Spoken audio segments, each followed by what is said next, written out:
They talk about the death penalty being cruel and unusual punishment. The way they die is so cruel. And then, well, I'm telling you, nothing's more cruel than the way my daughter died. Nothing's more cruel than the last words she spoke.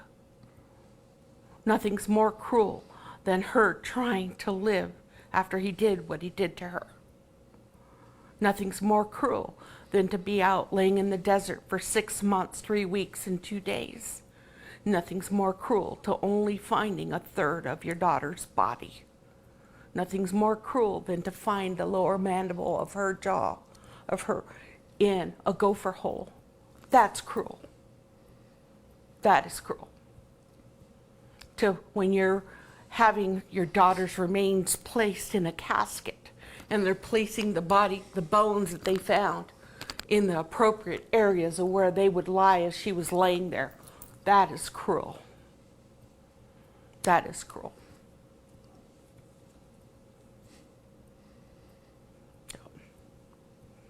I get on the soapbox when it comes to that, man. It's just like our daughter Stephanie, who lives in Montana, when she was at the University of Arizona, she did one of her papers on the death penalty. And we knew some of the professors at the U of A.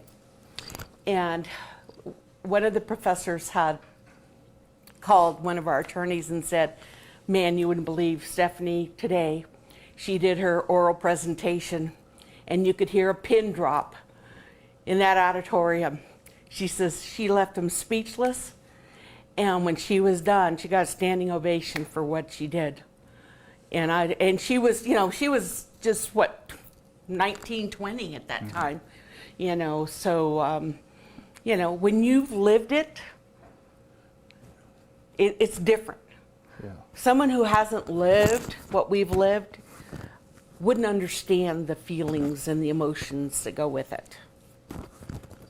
A lot of years ago now, I realized I needed to give up reflexively saying, oh, I know how you feel, because no, I don't. Yeah. Not even close. Yeah. I think it's a kind gesture, so to speak. It's a reflexive statement. It is. And we don't hold it against people. It's just the ones that are against us and how we feel, our feelings and stuff, saying we shouldn't say that. So. I've had someone actually tell me that I wasn't a Christian because I believed in the death penalty. And this was done in church. And I looked at this person and I bent down and I took my shoe off. And I put my shoe in his face and I told him, until you have lived what I have lived and felt my pain, don't tell me walked in my shoes. Don't tell me how to feel or think or what to believe. My relationship with the Lord is my relationship, and if I'm wrong, I'll answer to that. But don't tell me I'm not a Christian or I don't have a relationship with God, because I do. And that is what has sustained us. Our faith has been the faith and love of our family and community. That is the only way we have survived. And that's why I say we know we'll see her again someday.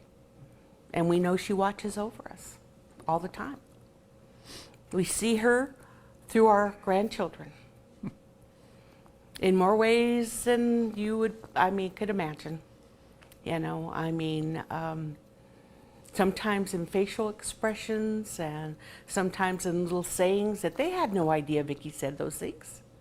It's just, So, where is that coming from? As if she transmitted them to exactly. So, like I said, we've raised our kids with no excuses. Excuses are not acceptable. If you do something wrong, this is your consequence. And that applies to anything in life. Anything. So, we've raised pretty good kids.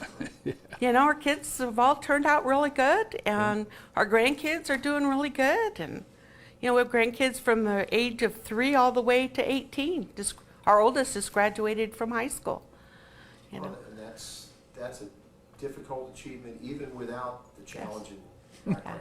Yeah, Yeah. and we're proud of all of them, Yeah. you know, and they're all good kids, and you know, it's that. From yours, mine, and ours family. Yeah, we had a blended family. And, you know, blended families are hard too, you know, and we made it. We worked hard, you know, to make it work. And, but we're blessed. We're blessed and thankful for everybody and everything that have come into our life. Majority of our friends today, outside of our family, are people we met because of Vicki that never knew her. Yeah. It's amazing. Yeah. You know, so, but, you know, we just look forward to the day of being told that it's done and that we can say, no more calls from the Attorney General, no more calls about this appeal or that appeal. It just closes that final chapter. Yeah. And then we just, you know, I mean, we've done really good, like I said, of moving forward with our life.